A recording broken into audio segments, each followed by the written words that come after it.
அனைவருக்கும் வணக்கம். எல்லாம் வல்ல ஸ்ரீ சத்குரு சாய்நாதரின் அருளோடும் வராகி எண்ணெயின் அருளோடும் நம் வேண்டுதல்கள் அனைத்தும் நிச்சயம் நிறைவேறும் நம்பிக்கையுடன் தொடர்ந்து வழிபட்டு கொண்டே வாங்க.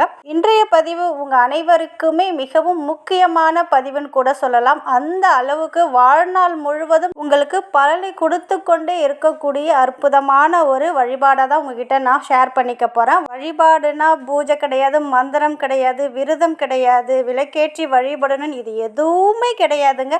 உங்கள் பேருக்கு பின்னாடி நான் சொல்லக்கூடிய இந்த ஒரு நம்பரையும் மந்திரத்தையும் எழுத போகிறீங்க, அவ்வளோதான். இதை செய்வதன் மூலமாக உங்களுக்கு என்னென்ன நன்மைகள் அப்படின்னு நம்ம பார்க்க போகிறதுக்கு முன்னாடி இது வரைக்கும் நம்ம சேனலை நீங்கள் சப்ஸ்கிரைப் பண்ணாமல் நீங்கள் இருந்தீங்கன்னா பண்ணிக்கோங்கம்மா. அப்படியே பக்கத்தில் இருக்கிற பெல்லைக்கானை கிளிக் பண்ணுங்கள். அப்போ தான் நான் போடுற வீடியோவில் நோட்டிஃபிகேஷனில் வரும். என்னுடைய பதிவுகள் உங்களுக்கு பலனுள்ளதாக இருந்துச்சுன்னா ஒரு லைக் கொடுங்கம்மா. இன்றைய பதிவில் பார்க்க போகிற ஒரு விஷயம் என்னன்னு ஏற்கனவே சொல்லிட்டேன். உங்களுடைய பேருக்கு பின்னால் நான் சொல்லக்கூடிய மிகவும் அற்புதம் வாய்ந்த இந்த நம்பரையும் இந்த ஒரு மந்திரத்தையும் நீங்கள் எழுதணும். எழுதி எந்த இடத்துல வைக்கணும் அப்படின்னு நம்ம பார்க்க போகிறோம். இது எதற்காக, இது என்னென்ன பலன்களை நமக்கு கொடுக்கும் அப்படின்னு பார்த்தீங்கன்னா, ஒரு அதிர்ஷ்டம் நிறைந்த பெண்ணாகவும் ஒரு அதிர்ஷ்டம் நிறைந்த ஆணாகவும் நம்மளை கண்டிப்பாக மாற்றுங்க. இது வரைக்கும் என்னென்னவோ நான் தொழில் பண்ணிட்டேன், எதுலையுமே எனக்கு சக்ஸஸ் கிடைக்கல, என் வாழ்க்கையில் எந்த ஒரு சக்ஸஸுமே இல்லை, நான் எதை தொட்டாலும் எனக்கு தோல்வியிலே முடியுது, எனக்கு எந்த ஒரு நல்லதும் நடக்க மாட்டேங்குது அப்படின்னு நிறைய பேர் சொல்கிறீங்க இல்லையா? இந்த ஒரு முறையை நீங்கள் கண்டிப்பாக எழுதி வைக்கும்போது கண்டிப்பாக நீங்கள் அதிர்ஷ்டம் நிறைந்த ஒரு பெண்ணாக இல்லை ஆணாக மாறுவீங்க. தினம் தினம் ஒரு அதிர்ஷ்டம் உங்களுக்கு ஏற்படுத்தி கொண்டே இருக்கும். நீங்கள் மண்ணை தொட்டாலும் அது உங்களுக்கு பொன்னாகக்கூடிய அற்புதமான ஒரு மிராக்களை உங்கள் வாழ்க்கையில் ஏற்படுத்தி கொடுக்கும். அதே போல் உங்களுக்கு யாராவது ஏதாவது ஒரு கெட்டது செய்யணும்னு நினச்சா கூட யாருமே உங்களுக்கு ஒன்றுமே பண்ண முடியாது. உங்களை சுற்றி நல்ல ஒரு வைப்ரேஷன் ஃபார்ம் ஆகும். அதாவது நெகட்டிவ் எனர்ஜி உங்ககிட்ட நெருங்கவே முடியாது. உங்களை சுற்றி நல்ல ஒரு பாசிட்டிவ் வைப்ரேஷன் இருக்குங்க. அந்த அளவுக்கு அற்புதமானது. அது மட்டும் கிடையாதுங்க, மகாலட்சுமி தாயாருடைய பரிபூரண அருள் உங்களுக்கு கிடைத்து கொண்டே இருக்கும். செல்வ நிலை உயரும். சொல்லப்போனால் தலையெழுத்தே மாற்றி தரக்கூடிய அற்புதமான ஒரு நம்பர் தான். இந்த நம்பரை எப்படி எழுதணும் அப்படின்னு பார்த்தீங்கன்னா, ஒரு ஒயிட் கலர் பேப்பர் எடுத்துக்கோங்க. அந்த பேப்பரில் ரெட் கலர் பெண்ணால் உங்களுடைய பேரை எழுதிக்கோங்க. இப்போ ஸ்க்ரீனில் தெரியுது பாருங்கள், என்னுடைய பேர் காயத்ரி அப்படின்னு எழுதியிருக்கேன். அதுக்கு பக்கத்தில் இப்போ நான் எழுதியிருக்கிற இந்த நம்பரை எழுதிக்கோங்க. 30404662 30404662 அப்படின்னு உங்கள் பேருக்கு பக்கத்துலேயே இந்த நம்பரை எழுதிக்கோங்க. இந்த நம்பருக்கு பக்கத்தில் ஓம் ஸ்ரீம் ஸ்ரீயை நமக அப்படின்னு இந்த மந்திரத்தை எழுதிக்கோங்க. இந்த மந்திரம் பார்த்திங்கன்னா நம்ம வாழ்க்கையில் நமக்கு என்னென்ன தேவைகளோ அது அனைத்தையும் பூர்த்தி செய்யக்கூடியது. நல்ல ஒரு லக்ஸரி லைஃப்பை வாழக்கூடிய அற்புதமான ஆற்றலை பெற்றுத்தரும். அதாவது நம்மளுடைய விதியையே மாற்றும் அந்த அளவுக்கு அற்புதமான மகாலட்சுமி தாயாருடைய பவர்ஃபுல்லான மந்திரம். உங்களுடைய பேருக்கு பக்கத்தில் இந்த நம்பரு, இந்த நம்பருக்கு அடுத்தது இந்த மந்திரத்தை எழுதி ஒயிட் கலர் பேப்பரில் ரெட் கலர் பெண்ணால் சின்னதாக எழுதிக்கோங்க. சின்னதாக ஒரு துண்டு சீட்டில் எழுதிக்கோங்க. இதை நீங்கள் எங்கே வைக்கணும் அப்படின்னு பார்த்தீங்கன்னா, மகாலட்சுமி தாயாருடைய ஃபோட்டோ சிலை இருந்துச்சுன்னா அம்மாவோட பாதத்துக்கு கீழே, பாதத்தை மறைக்கக்கூடாது, அவங்க அம்மா பாதம் இருக்க பாருங்கள், தாமரை பூவில் அழகாக அம்மாவோட பாதம் வச்சுருப்பாங்க. அதுக்கு கீழே, அந்த பாதத்துக்கு கீழே இந்த சீட்டை ஒட்டிடணும் நீங்கள். அவ்வளோதாங்க, வேறு நீங்கள் எதுவும் பண்ணணும்னு அவசியம் கிடையாது.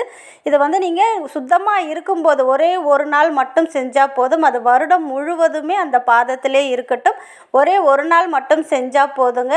சுத்தமாக இருக்கும்போது கண்டிப்பாக செய்யணும். நான்வெஜ் சாப்பிட்ருந்தீங்கன்னா செய்யாதீங்க, மாதவிடாய் காலத்துலேயும் செய்யாதீங்க. சுத்தபத்தமாக குளித்து முடிச்சுட்டு இருக்கும்போது இதை செய்யுங்க. இதை முதல்ல நீங்கள் இன்றைய நாளில் இதை செஞ்சால் ரொம்ப நல்லது அப்படின்னு பார்த்தீங்கன்னா, நாளைக்கு வியாழக்கிழமையில செஞ்சிங்கன்னா ரொம்ப நல்லது. ஏன்னு கேட்டிங்கன்னா, வராகி அன்னைக்கு மிகவும் அற்புதமான வளர்பிறை பஞ்சமி இருக்குது. அதே போல் சாவித்திரி சத்தியவானை மீட்டெடுத்த அற்புதமான நாளாகவும் இருக்குது. ரொம்ப விசேஷம் நிறைந்த இந்த நாளிலுமே இதை நீங்கள் செய்யலாம்.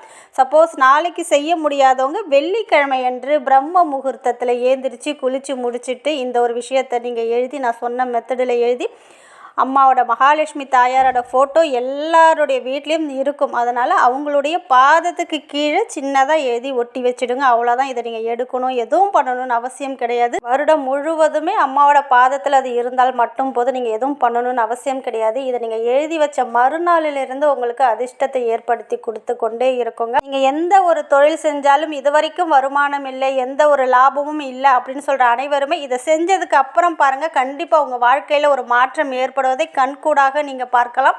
நீங்கள் சும்மா இருந்து கொண்டு ஒரே இடத்துல உட்கார்ந்து கொண்டு அதிர்ஷ்டத்தை எதிர்பார்த்தா நிச்சயமாக கிடைக்காதுங்க. கடினமாக உழைக்கிறோம், ரொம்ப பாடுபடுறோம், என்ன தான் நாங்கள் பண்ணாலும் எந்த ஒரு முன்னேற்றமும் எங்கள் வாழ்க்கையில் இல்லை அப்படின்னு நினைக்கிறீங்க பாருங்கள். அவங்க இதை நீங்கள் ட்ரை பண்ணி பாருங்கள். கண்டிப்பாக நீங்கள் செய்கிற தொழிலுக்கு பல மடங்கு வருமானத்தை இது பெற்றுத்தரும். நீங்கள் அதிர்ஷ்டம் நிறைந்த பெண்ணாகவும் அதிர்ஷ்டம் நிறைந்த ஆணாகவும் இருப்பீங்க. மகாலட்சுமி கடாட்சம் எப்பொழுதும் உங்களுக்கு இருந்து கொண்டே இருக்கும்.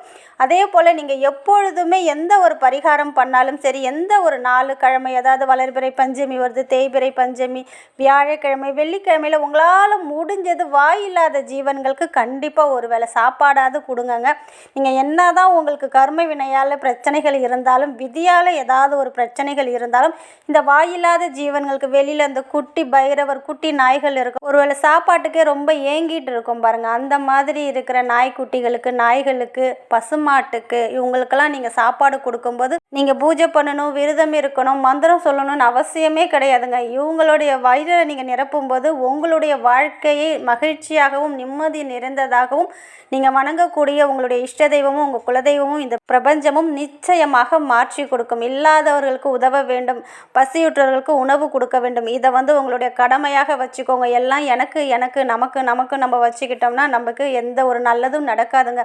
நமக்கு ஒரு 10 ரூபா வந்துச்சுன்னா வெளியில் யாருக்கா ஒரு 2 ரூபாவது தானம் பண்ணுங்கள். இல்லை ஏதாவது கஷ்டப்படுறவங்களுக்கு ஏதாவது ஒரு ஹெல்ப் பண்ணும்போது நீங்கள் செய்கிற பரிகாரங்கள், பூஜைகள் அனைத்தும் உங்களுக்கு கை கொடுத்து உங்களுடைய வாழ்க்கையை மிக சிறப்பாக எடுத்து செல்லும். அதனால் இல்லாதவர்களுக்கு உதவுங்க, வாயில்லாத ஜீவன்களுக்கு சாப்பாடு கொடுங்க. கண்டிப்பாக உங்கள் வாழ்க்கையில் மிகப்பெரிய அற்புத மாற்றத்தை நிச்சயமாக ஏற்படுத்தி கொடுக்கும். நல்லதே உங்கள் வாழ்க்கையில் நடக்கும். நன்றி.